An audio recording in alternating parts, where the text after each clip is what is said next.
तो पिछले क्लास में हम लोग चैप्टर सेल पढ़ चुके थे और कंप्लीट किए थे चैप्टर सेल को। आज का क्लास जो होगा वो बायोमोलिक्यूल्स का क्लास करेंगे, ठीक है ना। आज के चैप्टर में हम लोग बायोमोलिक्यूल्स स्टार्ट कर रहे हैं और साथ में नोट्स लिखते जाएंगे हम लोग। तो सबसे पहले ये समझते हैं कि बायोमोलिक्यूल्स होता क्या है, ठीक है। तो सबसे पहला टॉपिक लिखिए बायोमोलिक्यूल्स।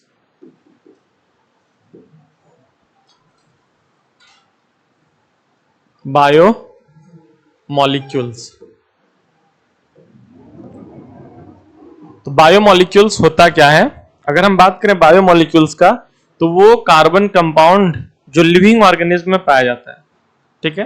कार्बन से बना हुआ कंपाउंड या carbon containing compound living organism जैसे प्लांट में, एनिमल में, बैक्टीरिया में, फंगस में, ये सब में पाया जाता है। वैसे कंपाउंड को हम लोग क्या बोलते हैं, बायोमोलिक्यूल बोलते हैं। जैसे हम लोगों के बॉडी में बहुत तरह का ऑर्गेनिक कंपाउंड मिलता है, ठीक है ना, जो कार्बन से बना हुआ है। जैसे मान लो कि हम लोग ग्लूकोज लेते हैं जो प्लांट में बनता है, वो भी मतलब वो भी एक ऑर्गेनिक कंपाउंड है। हमारे बॉडी के अंदर जैसे प्रोटीन है, तरह तरह का इंजाइम्स है, तरह तरह का जो हार्मोन्स है, ये सारा का सारा चीज किसमें आएगा, बायोमोलिक्यूल्स में। तो बायोमोलिक्यूल्स का अगर हम लोग डेफिनेशन लिखेंगे तो it is carbon containing compounds found in living organism। Living organism में पाए जाने वाले ये कंपाउंड है और कार्बन बेस्ड कंपाउंड है, यानी कार्बन कंटेनिंग कंपाउंड है, ठीक है। अब सबसे पहले अब ये बात करते हैं कि हम लोग कौन से लिविंग ऑर्गेनिज्म में कौन कौन सा केमिकल प्रेजेंट है ये पता कैसे लगाएंगे, ठीक है। एनसीईआरटी का टॉपिक है how to analyse chemical composition. हम किसी लिविंग ऑर्गेनिज्म के केमिकल कंपोजिशन को एनालाइज कैसे करेंगे, एनालिसिस करके कैसे पता करेंगे कौन कौन सा केमिकल्स लिविंग ऑर्गेनिज्म में प्रेजेंट है। तो इसके लिए सबसे पहले हम लोगों को करना क्या पड़ेगा, हम लोगों को लेना पड़ेगा ट्राइक्लोरोएसिटिक एसिड। क्या लेना पड़ेगा, ट्राइक्लोरो एसिटिक एसिड। एनसीईआरटी में सबसे पहले इसकी अगर बात करें कि ये क्या क्या चीज बताया है इससे रिगार्डिंग, तो एनसीईआरटी लिखता है कि अगर आप किसी भी लिविंग ऑर्गेनिज्म, चाहे प्लांट है या चाहे एनिमल है, और अगर उसका ये पता करना चाहते हैं कि उसके सेल में कौन कौन सा केमिकल्स प्रेजेंट है या कौन कौन सा बायोमोलिक्यूल्स है, तो सबसे पहले आपको एक टुकड़ा लेना पड़ेगा, किसका, लिविंग टिश्यू लेना पड़ेगा। चाहे वो वेजिटेबल का लीजिए प्लांट के लिए, या फिर पीस ऑफ लीवर लीजिए, ठीक है। एनिमल सेल अगर एनिमल टिश्यू ले रहे हैं तो लीवर का एक टुकड़ा लीजिए, ठीक है। और उसको किसमें रखना है, ट्राइक्लोरोएसिटिक एसिड में। उसको किसमें डालना है, ट्राइक्लोरोएसिटिक एसिड में। ट्राइक्लोरोएसिटिक एसिड में जो हम टिश्यू का एक टुकड़ा लिए हैं उसको डाल करके उसको ग्राइंड करेंगे, मतलब उसको अच्छे से पीस देंगे और उसका पेस्ट बना लेंगे। क्या बना लेंगे, पेस्ट बना लेंगे। और जब पेस्ट हमारा तैयार हो जाएगा तो उस पेस्ट को हम लोग डाल देंगे चीज क्लॉथ पे, किस पे, या फिर कॉटन पे। चीज क्लॉथ और कॉटन पे डाल करके जिस तरीके से हम लोग कपड़ा को निचोड़ते हैं ना, उस तरीके से मान लो कि कोई पेस्ट है जो लिक्विड के साथ कोई पेस्ट हम लोग बनाए हैं और उसको हम लोग कपड़ा में डाल करके निचोड़ रहे हैं। अब ये जो हम लोग बनाएंगे मोर्टार और पेस्टल के मदद से, मोर्टार और पेस्टल के मदद से। मोर्टार और पेस्टल क्या होता है, मोर्टार और पेस्टल जनरली ओखली को बोलते हैं। ओखली अगर आप देखे होंगे तो इस तरह का बाउल होता है और इसमें एक मेटल का कुछ लगा रहता है जिससे हम लोग इसको पकड़ करके कोई भी चीज को यहाँ पे ग्राइंड कर सकते हैं, मतलब उसको पीस सकते हैं। समझ पा रहे हैं। और जब आप मोर्टार और पेस्टल के मदद से कोई लिविंग टिश्यू को ट्राइक्लोरोएसिटिक एसिड के साथ लेंगे और मोर्टार और पेस्टल के मदद से उसको ग्राइंड करेंगे तो वो एक थिक सैलरी, मतलब एक गाढ़ा टाइप का लिक्विड बन जाएगा, ठीक है। और उसको क्या करेंगे, उसको हम लोग चीज क्लॉथ में लेंगे और कॉटन में लेकर के उसको स्ट्रेन करेंगे, यानी उसको निचोड़ेंगे, छानेंगे। समझ पा रहे हैं। इसके बाद क्या होगा, यहां से अगर हम लोग यहां से जो हमको सैलरी मिल रहा है, अगर उस सैलरी को हम लोग यहां से उस सैलरी को ले लें, उस सैलरी को, और उसको हम क्या करें, कोई कपड़ा में ले करके और यहाँ सैलरी रख करके उसको छाने तो यहां से एक कुछ लिक्विड निकलेगा। समझ पा रहे हैं? तो यहां से ये जो चीज हम लोग लिए थे लिविंग टिश्यू और उसको ट्राइक्लोरोएसिटिक एसिड में डाल करके जो सैलरी तैयार किए थे, अब ये दो पार्ट में बट जाएगा। एक नीचे लिक्विड पार्ट आ जाएगा और एक यहाँ पे कुछ पार्ट बच जाएगा जो इस कपड़ा से या कॉटन से पास नहीं हो पाएगा। अब इसको टेक्निकली जो है दो नाम दे दिया जाएगा, और वो नाम क्या क्या देना है तो देखिए वो जो नेम है, तो इसमें से एक को बोलेंगे फिल्ट्रेट। क्या बोलेंगे? फिल्ट्रेट। तो जब हम उसको कॉटन में डाल करके स्ट्रेन करेंगे तो ये टू फ्रैक्शन यानी दो पार्ट में बट जाएगा, और ये जो दो पार्ट में बटेगा उसमें से एक क्या कहलाएगा? फिल्ट्रेट। आ रहा समझ में? यानी आप इसको मोर टेक्निकली अगर और अच्छा वर्ड देना चाहते हैं तो वो ये है कि आप इसको एसिड सोल्यूबल पुल बोल सकते हैं। एसिड सोल्यूबल पुल बोल सकते हैं। एसिड सोल्यूबल पुल बोलने का मतलब ये है कि आप जब लिविंग टिश्यू को ट्राइक्लोरोएसिटिक एसिड के साथ ग्राइंड किए हैं तो जो केमिकल इसका ट्राइक्लोरोएसिटिक एसिड में घुलने लायक होगा वो डिसॉल्व होकर के वो बाहर आ गया होगा। समझ पा रहे हैं? एसिड में डिसॉल्व हो गया होगा और वो इससे बाहर आ गया होगा। ठीक है। और जो सेकंड पार्ट है, जो क्या है? सेकंड पार्ट है जो यहां पे बच गया है, वो क्या कहलाएगा आपका? रिटेंटेट या फिर एसिड इनसॉल्युबल फ्रैक्शन। क्या कहलाएगा? रिटेंटेट या फिर एसिड इनसॉल्युबल फ्रैक्शन। कोई दिक्कत क्या? तो सबसे पहले अब हम लोग इस चीज को लिखते हैं कि हम लोग कैसे एनालाइज करते हैं कोई केमिकल कंपोजिशन को। ठीक है। तो सबसे पहले टॉपिक डालिए कि how to analyse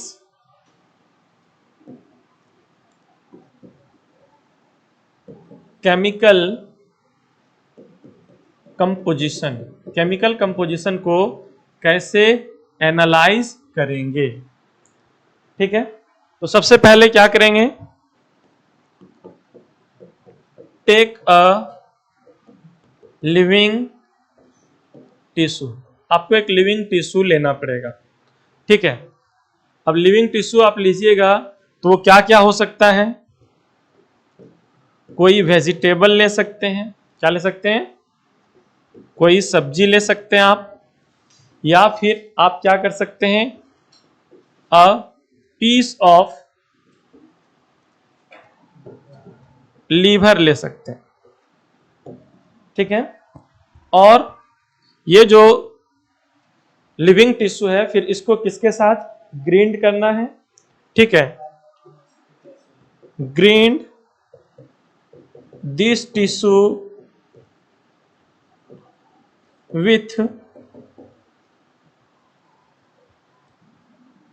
the help of mortar and pestle in trichloroacetic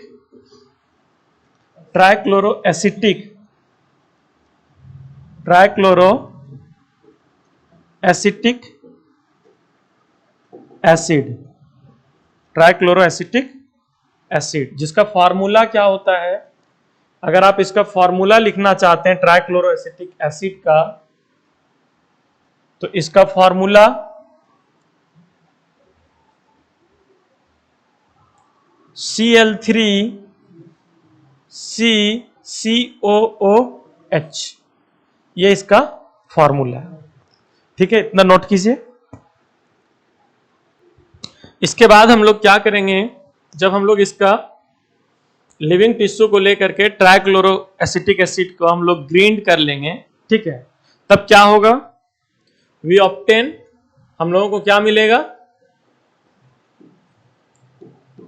we obtain a thick slurry.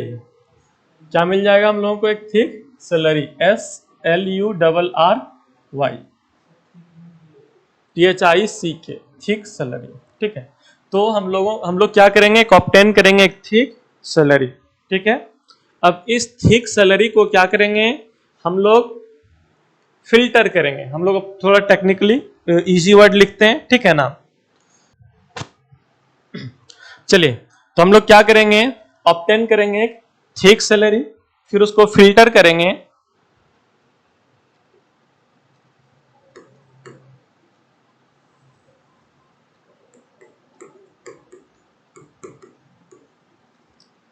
After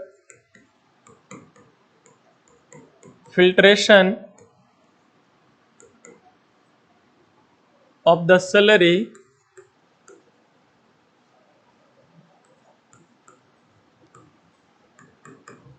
with the help of cheesecloth or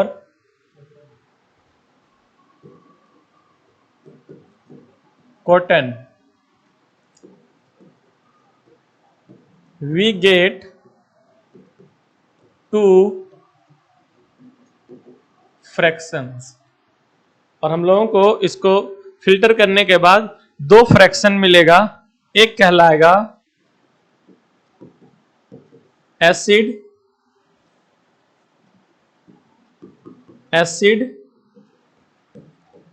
soluble पुल, और दूसरा कहलाएगा एसिड इनसॉल्युबल पुल। यानी एक जो एसिड में घुल जाएगा और दूसरा जो एक एसिड में जो नहीं घुलेगा। तो चलिए ध्यान दीजिए, मान लीजिए कि ये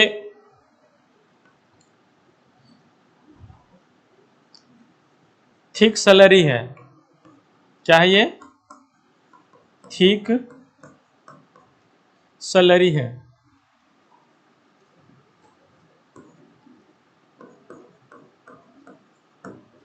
और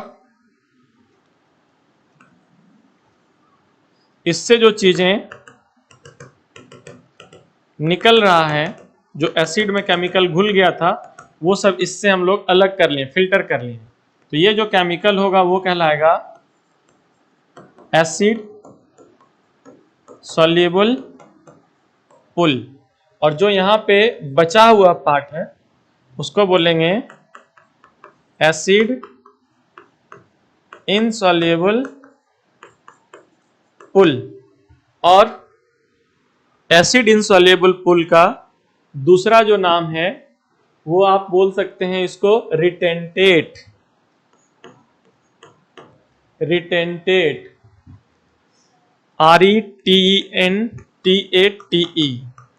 और जो एसिड सॉल्युबल पुल है इसको आप फिल्ट्रेट भी बोल सकते हैं, ठीक है। तो यहां तक क्लियर है, यहां तक में कोई डाउट नहीं होना चाहिए। अब क्या है कि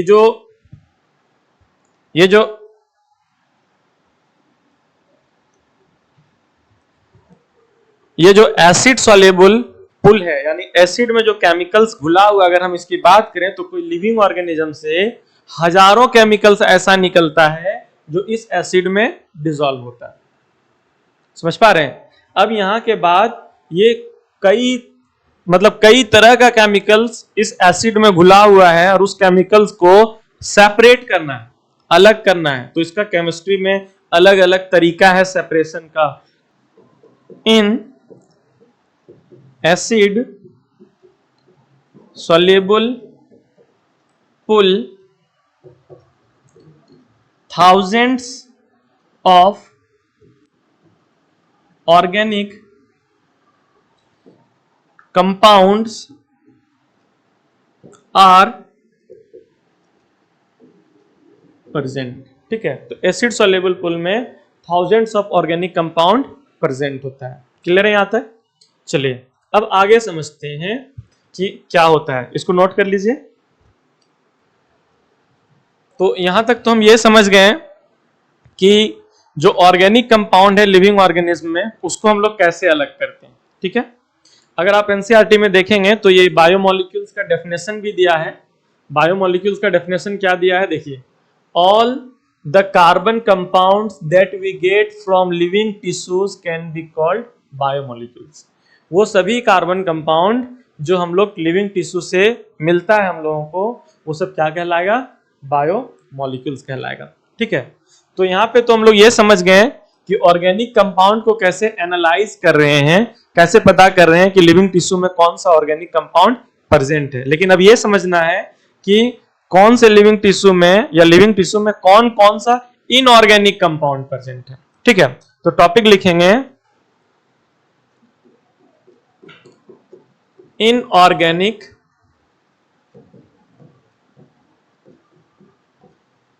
कंपाउंड्स इन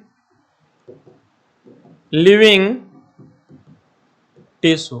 तो लिविंग टिश्यू में जो इनऑर्गेनिक कंपाउंड है हम उसको कैसे एनालाइज करेंगे, हम उसको कैसे पता करेंगे। ठीक है, तो सबसे पहले आपको समझना होगा इसमें करना क्या होता है कि कोई भी लिविंग टिश्यू जो हम लोग लेते हैं उसको वेट करेंगे। क्या करेंगे? तो जब कोई लिविंग टिश्यू लेंगे उसको वेट करेंगे तो वो उसका कहलाएगा वेट वेट। क्या कहलाएगा?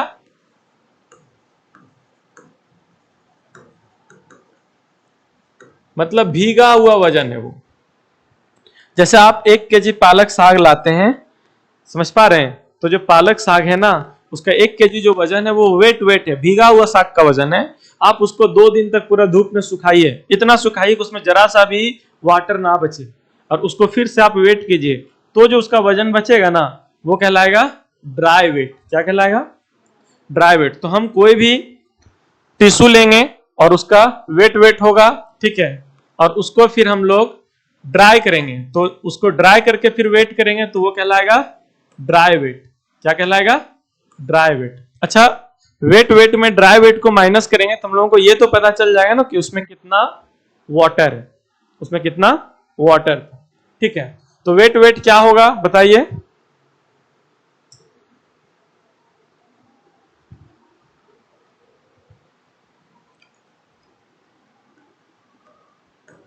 वेट ऑफ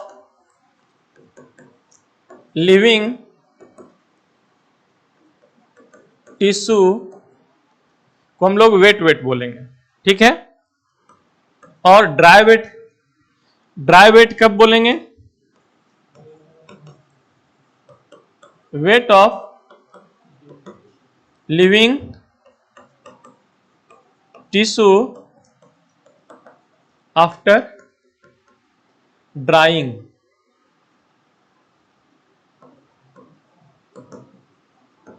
मतलब लिविंग टिश्यू को ड्राई कर देंगे, पहले सुखा देंगे। हाँ, तो लिविंग नहीं रह जाएगा, लेकिन उसको ड्राई करने के बाद उसका वाटर कंटेंट जब हट जाएगा, जब इवोपरेट हो जाएगा, तब उसका जो वजन आएगा वो कहलाएगा वेट वेट। ठीक है, उसके बाद क्या करेंगे हम लोग? जो ड्राई टिश्यू होगा, ड्राई टिश्यू सूखा हुआ, ड्राई टिश्यू इज बर्न्ड। जो उसको जलाएंगे, जलाया जाएगा। जो सूखा हुआ टिश्यू उसको क्या करेंगे? बर्न करेंगे। ठीक है, देन तब क्या होगा? Carbon is released in the form of CO2। Carbon तो कार्बन डाइऑक्साइड के फॉर्म में रिलीज हो जाएगा, समझ पा रहे हैं? And hydrogen is in the form of water vapour. और वह हाइड्रोजन जो होगा वो वाटर वेपर के फॉर्म में रिलीज हो जाएगा। ठीक है, और अब जो रिमेन्स जो बचेगा, ठीक है, उसको हम लोग एस बोलेंगे, ASH, एस। ठीक है, लिख लें यहां तक, आगे लिखिएगा।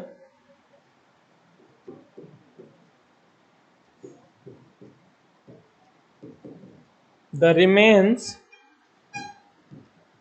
ऑफ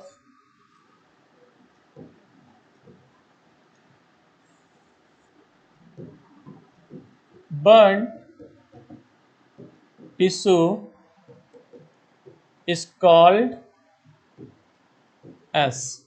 क्या कहलाएगा? छाई, S कहलाएगा। ठीक है, S कंटेन्स, अब S में क्या क्या चीजें प्रेजेंट होगा? इन ऑर्गेनिक एलिमेंट्स, इसमें इनऑर्गेनिक एलिमेंट्स प्रेजेंट होगा। अब इनऑर्गेनिक एलिमेंट्स में कौन कौन? कैल्शियम, मैग्नीशियम,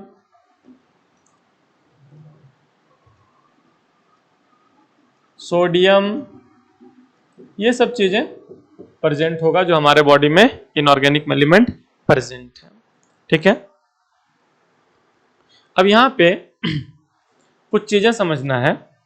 जैसे जो सल्फेट हो गया, फॉस्फेट हो गया, जो इनऑर्गेनिक मॉलिक्यूल है या इनऑर्गेनिक कंपाउंड है, ये भी एसिड सॉल्युबल पूल में दिखता है। रीजन ये है, आगे जाकर के हम लोग पढ़ेंगे कि हमारे शरीर में या हमारे बॉडी या लिविंग टिश्यूज के अंदर जो लिपिड्स है ना, जो ऑयल है जो एसिड में घुल सकता है, समझ पा रहे हैं, उसमें फॉस्फेट जुड़ा होता है। जैसे फॉस्फोलिपिड्स हमारे शरीर में पाया जाता है, सल्फेट वगैरह लिपिड के साथ जुड़ा हुआ होता है या कोई दूसरे केमिकल के साथ जुड़ा हुआ होता है, तो वो भी एसिड सॉल्युबल पूल में चला जाता है। Inorganic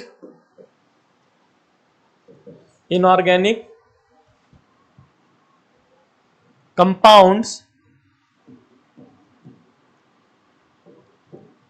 like sulfate and phosphate etc. are also present in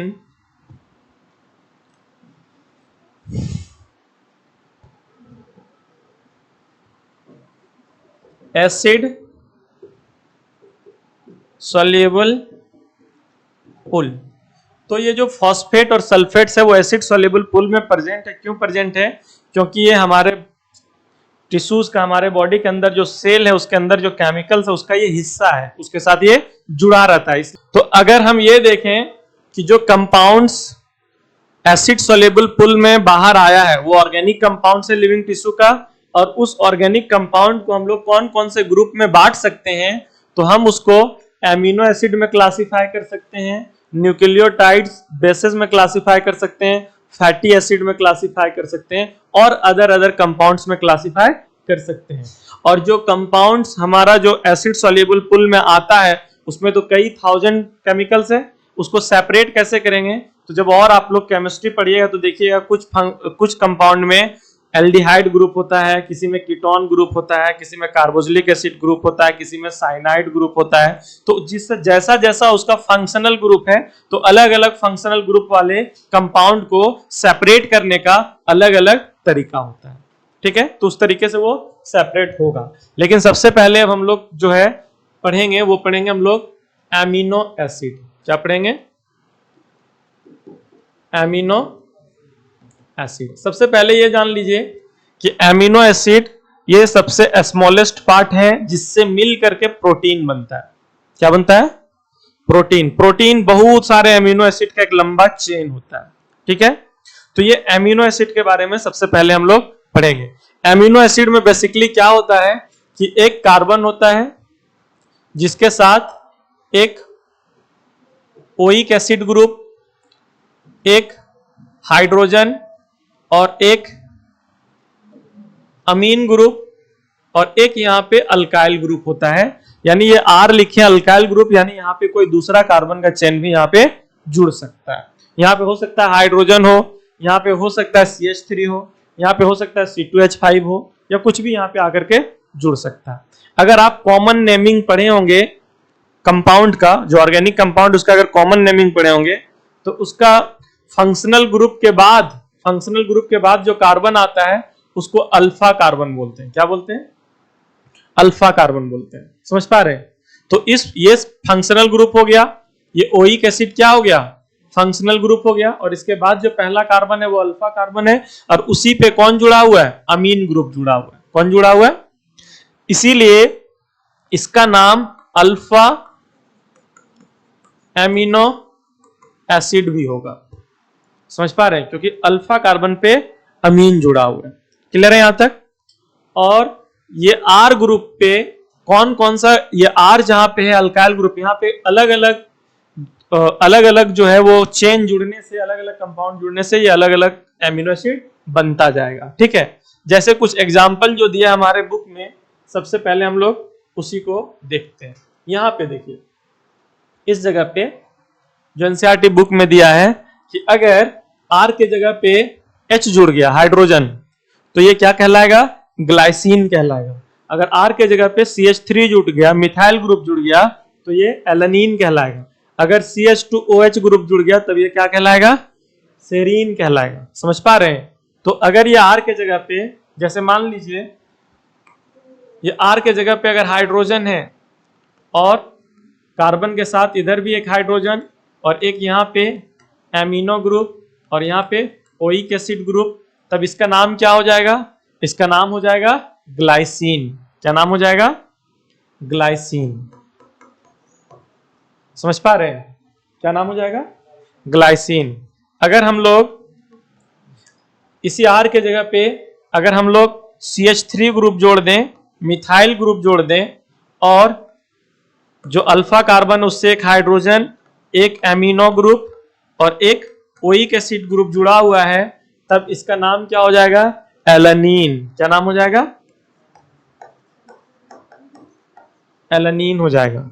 समझ पा रहे हैं। और अगर इसी आर के जगह पे अगर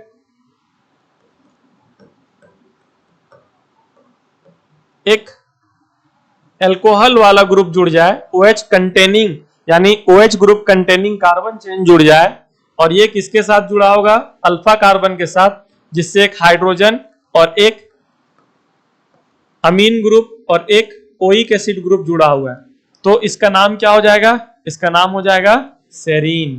क्या नाम हो जाएगा, सेरीन। समझ पा रहे हैं। तो इस तरीके से एमिनो एसिड में आर के जगह, यानी अल्काइल ग्रुप के जगह पे, आर के जगह पे कोई भी चीज जुड़ता जाएगा तो अलग अलग तरह का एमिनो एसिड बनता जाएगा। समझ पा रहे हैं। तो सबसे पहले ये समझ पाए कि अल्फा एमिनो एसिड क्या होता है, एमिनो एसिड में कौन कौन सा ग्रुप होता है। ठीक है, अब जो है ये एमिनो एसिड को हम दो कैटेगरी में डिवाइड कर सकते हैं, तीन कैटेगरी में बेसिकली डिवाइड कर सकते हैं। एक वो एमिनो एसिड जो एसिडिक नेचर का है, एक वो जो बेसिक नेचर का है, और एक वो जो न्यूट्रल है। ठीक है, तो जिस एमिनो एसिड में ओइक एसिड और ये दोनों इक्वल अमाउंट में होगा, मतलब एक COOH ग्रुप है और एक NH2 ग्रुप है, एक अमोनिया ग्रुप है और एक ओइक एसिड ग्रुप है, दोनों इक्वल है नंबर में, तो ये न्यूट्रल होगा। क्या होगा, न्यूट्रल होगा। लेकिन मान लो अगर R के जगह पे कोई एक ऐसा ग्रुप आकर के ऐसा चेन जुड़ा जिसमें एक NH2 ग्रुप भी है, अमोनिया ग्रुप है, तब इस एमिनो एसिड में पूरा क्या हो जाएगा, अमोनिया 2 हो जाएगा और एक ओइक एसिड ग्रुप होगा। और अमीन जो होता है वो बेसिक नेचर का है। अमीन जो होता है वो कैसा है, बेसिक नेचर का है। तो फिर वो एमिनो एसिड कैसा कहलाने लगेगा, बेसिक कहलाने लगेगा।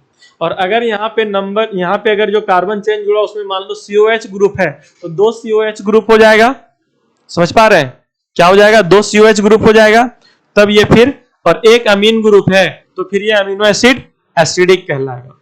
क्या कहलाएगा, एसिडिक कहलाएगा। तो ये न्यूट्रल भी हो सकता है, एसिडिक भी हो सकता है, बेसिक भी हो सकता है। ये तो केमिकल कंपोजिशन के हिसाब से बताया। एमिनो एसिड जरूरत के हिसाब से दो कैटेगरी का हो सकता है। एक होता है एसेंशियल एमिनो एसिड और दूसरा होता है non essential amino acid. Essential amino acid उसको बोलते हैं जो हम लोगों को जरूरी है, वो हमारे फूड में होना चाहिए, वो हमारे बॉडी के अंदर नहीं बनता, तो उसको बोलते हैं एसेंशियल एमिनो एसिड, वो हमको फूड के थ्रू लेना पड़ेगा। और एक होता है नॉन एसेंशियल एमिनो एसिड, यानी जो हमारे बॉडी में अगर हम फूड में ना भी लें तो भी हमारे बॉडी के अंदर वो एमिनो एसिड बन जाएगा, हमको फूड में वो लेना कंपलसरी नहीं होता है, तो उसको बोलते हैं नॉन एसेंशियल एमिनो एसिड। तो एमिनो एसिड का जो डिवीजन है वो एक रिक्वायरमेंट के बेसिस पे अलग है, जो एसेंशियल और नॉन एसेंशियल दो पार्ट में डिवाइड कर रहा है। केमिकल कंपोजिशन के बेसिस पे अलग है, जो उसको एक acid acidic amino acid basic amino acid और न्यूट्रल अमीनो एसिड में डिवाइड कर रहे हैं। क्लियर है यहां तक? तो हम लोग दो कैटेगरी में उसको डिवाइड कर सकते हैं। तो चलिए अब देखते हैं कि एनसीईआरटी क्या क्या चीज बता रहा है, लेकिन उससे पहले आप ये सारे चीज को नोट कर लीजिए। तो अगर आपको पूछा जाए कि एमिनो एसिड्स है क्या, ठीक है, एमिनो एसिड्स का डेफिनेशन बताइए, तो क्या लिखिएगा एमिनो एसिड के डेफिनेशन में? एनसीईआरटी में साफ साफ लिखा हुआ है, देखिए, एमिनो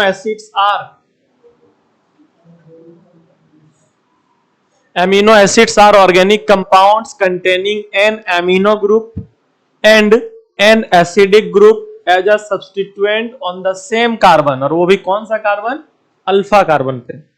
यानी अल्फा कार्बन पे अमीन ग्रुप भी जुड़ा हुआ है और एक एसिडिक ग्रुप भी जुड़ा हुआ है। ये एक ऑर्गेनिक कंपाउंड है। अल्फा कार्बन पे जुड़े होने के कारण इसको अल्फा एमिनो एसिड बोलते हैं। क्लियर है यहां तक?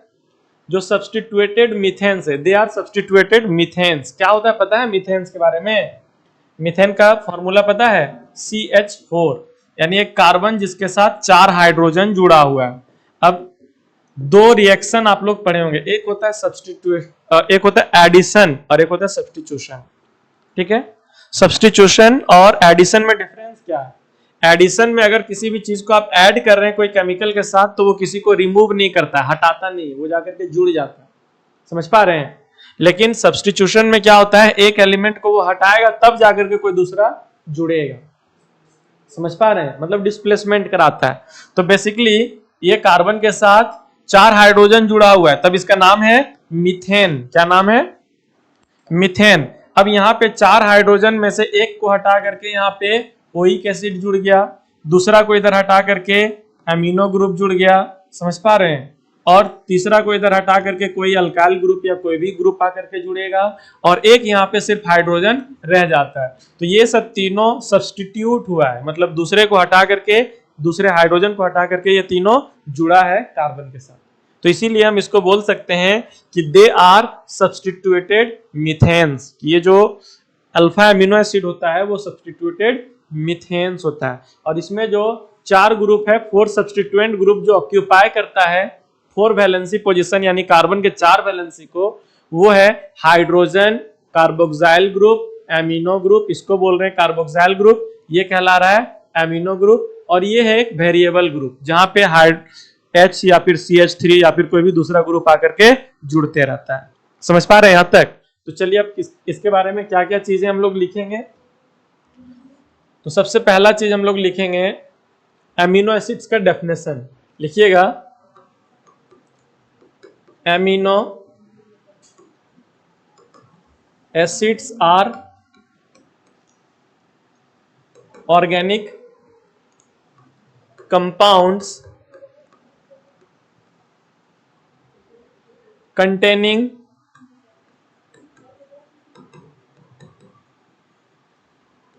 an amino group and an acidic group as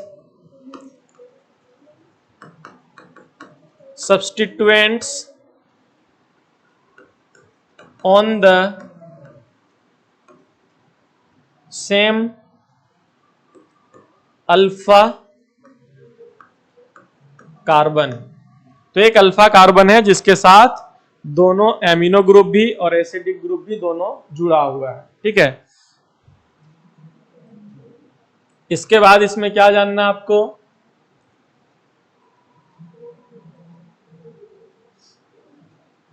They are substituted methanes। ये सब्स्टिट्यूटेड मीथेन्स भी है। ठीक है, और इसमें जो सब्स्टिट्यूटेड ग्रुप क्या है, तो देखो ये अल्फा एमिनो एसिड है, ये अल्फा कार्बन है, इसके साथ सब्स्टिट्यूशन हुआ एक ओइक एसिड का, एक एमिनो ग्रुप का, और एक वेरिएबल ग्रुप का, और एक हाइड्रोजन का। ओके, अब पूछोगे कि एमिनो एसिड का टाइप कितने तरह का होता है? तो एमिनो एसिड का बहुत सारा टाइप है, लेकिन सिर्फ 20 टाइप के अमीनो एसिड का हमको जरूरत पड़ता है प्रोटीन बनाने के लिए। प्रोटीन बनाने के लिए कितने तरह के अमीनो एसिड का जरूरत पड़ता है? ओनली 20। ठीक है, तो लिखेंगे there are many types of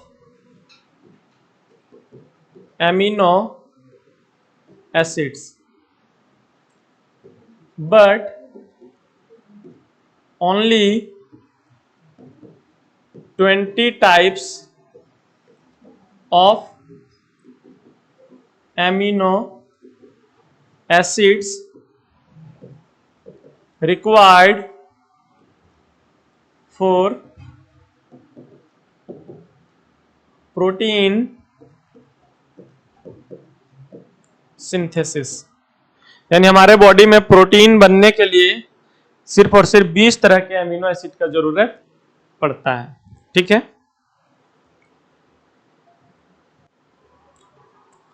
फिर जो अभी स्ट्रक्चर हम लोग पहले देखे हैं उसी चीज के बारे में ये बात कर रहा है कि अगर आर के जगह पे, आर ग्रुप के जगह पे अगर हम लोग हाइड्रोजन को ऐड कर देंगे तो ये अमीनो एसिड का नाम हो जाएगा ग्लाइसिन। मिथाइल ग्रुप जोड़ देंगे तो एलानीन हो जाएगा, और हाइड्रोक्सी मिथाइल ग्रुप जोड़ देंगे तब ये सेरीन हो जाएगा।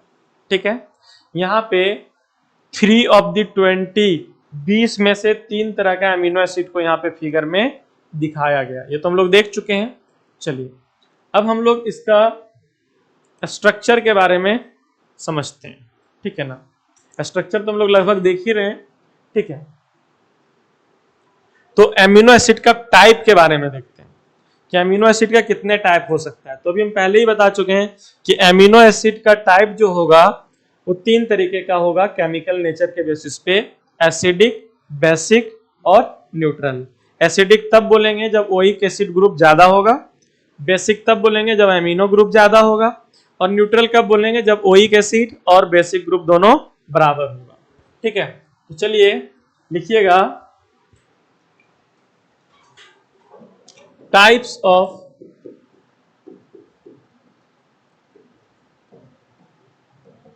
Amino acid.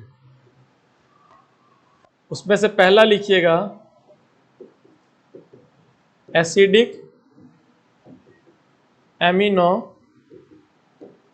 एसिड। तो एसिडिक एमिनो एसिड किसको बोलेंगे? जिसमें कार्बोनाइल ग्रुप ज्यादा होगा। क्या होगा? यानी ओइक एसिड ग्रुप या कार्बोक्सिल ग्रुप जो होगा ज्यादा होगा। ठीक है, if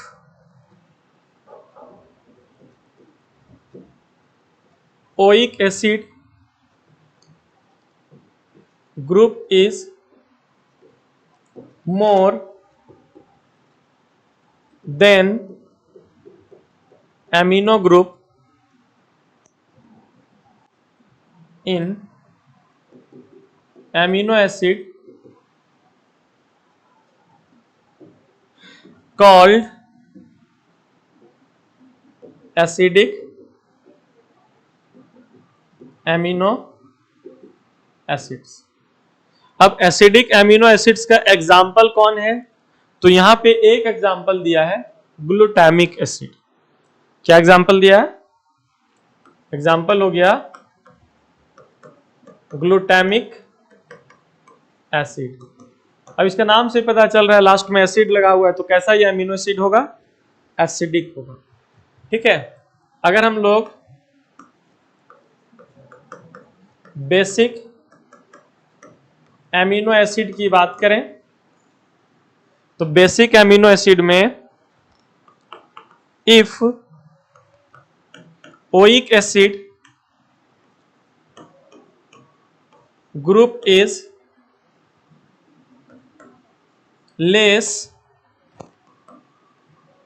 then amino group in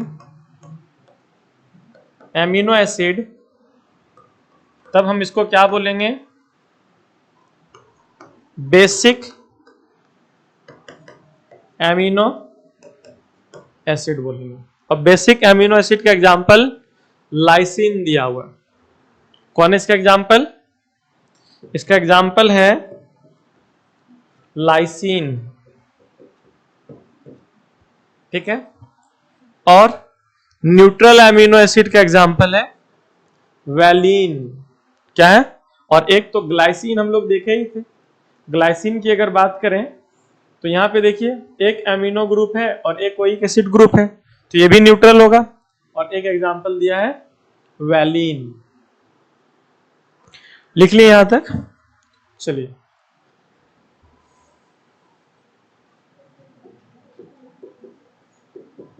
neutral amino acid, अगर न्यूट्रल एमिनो एसिड की बात करें तो यहां पे जो number of oic acid groups are equal to number of amino group in amino acid. अगर एमिनो एसिड में जो नंबर ऑफ ओइक एसिड का ग्रुप है और वो एमिनो ग्रुप के नंबर के बराबर हुआ तो ये न्यूट्रल एमिनो एसिड कहलाएगा। और एग्जाम्पल अगर इसका देखोगे तो एग्जाम्पल है ग्लाइसिन। ग्लाइसिन में सी होना चाहिए, ग्लाइसिन, और है वैलिन।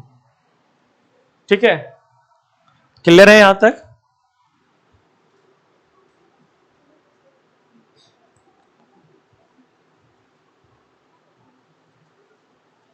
चलिए, कुछ एमिनो एसिड ऐसा है जो एरोमेटिक है। Aromatic amino acid, aromatic amino acid यानी जिसमें एरोमा है, जिसमें गुड स्मेल है। और एरोमा उसी में होता है, गुड स्मेल उसी में होता है जिसमें बेंजीन जुड़ा होता है, क्योंकि बेंजीन एक एरोमेटिक कंपाउंड है। इसके बारे में केमिस्ट्री में बहुत ज्यादा डिटेल में पढ़ेंगे। अगर मान लो कि कोई एमिनो एसिड है जिसमें एक ओइक एसिड ग्रुप, एक हाइड्रोजन ग्रुप, एक एमिनो ग्रुप, और इधर जो वेरिएबल ग्रुप है वहां पे अगर कोई एरोमेटिक ग्रुप जुड़ गया, यानी बेंजीन से रिलेटेड कोई ग्रुप जुड़ गया, यहाँ पे एरोमेटिक ग्रुप जुड़ गया, एरोमेटिक ग्रुप यहाँ पे अगर जुड़ गया तब वो एरोमेटिक एमिनो एसिड कहलाने लगेगा। और एरोमेटिक एमिनो एसिड को बहुत बार एग्जाम में पूछा गया, इसका एग्जाम्पल जो है उसको याद रखना पड़ेगा। इसका एग्जाम्पल है tyrosine, tyrosine, phenyl alanine, phenyl alanine, तो इसका तो नाम से पता चल जाएगा फिनाइल ग्रुप बेंजीन से रिलेटेड ग्रुप है, आगे केमिस्ट्री और पढ़िएगा तो पढ़िएगा ही। और ट्रिप्टोफेन, ट्रिप्टोफेन। तो ये जो तीन एमिनो एसिड का नाम यहाँ पे लिखा गया है, ये तीनों एरोमेटिक एमिनो एसिड है, एनसीईआरटी में ये मेंशन है। ठीक है, अब क्या है, एमिनो एसिड का एक पर्टिकुलर कैरेक्टर ये भी है कि वो आयोनाइजेबल नेचर होता है, मतलब आयंस के फॉर्म में रहता है। ठीक है, जो इसका अमीन ग्रुप है, अमीनो ग्रुप और ओइक एसिड जो ग्रुप है, इसके साथ H+ आयन अटैच हो सकता है और ये अमोनियम आयन बनाता है, और इस तरीके इधर जो है वो OH आयन बनाता है। आगे केमिस्ट्री में इसके बारे में पढ़ेंगे आप लोग। ठीक है ना, जब यहां से हाइड्रोजन सिर्फ अपना इलेक्ट्रॉन को छोड़ करके यहां से निकल जाएगा, जो हाइड्रोजन यहां पे जुड़ा हुआ है,